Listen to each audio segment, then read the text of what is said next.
എന്ന്.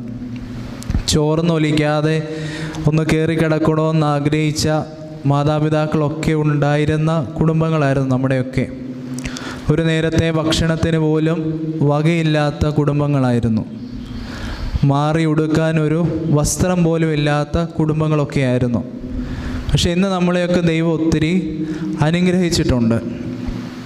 നമ്മളോട് ദൈവാനുഭവങ്ങളെ പകർന്നു നൽകിയ ഒരു തലമുറയായിരുന്നു പണ്ടുള്ള. നമ്മുടെ വല്യപ്പച്ചന്മാരും വല്യമ്മച്ചമാരും ഒക്കെ നമുക്കൊരു സങ്കടമോ പ്രയാസമോ വന്നാൽ നമ്മളോട് പറയുമായിരുന്നു, മോനെ നീ പള്ളിയിൽ പോയാൽ മതി, ദൈവം നിന്നെ കാത്തു പരിപാലിക്കുമെന്ന് പറയുമായിരുന്നു.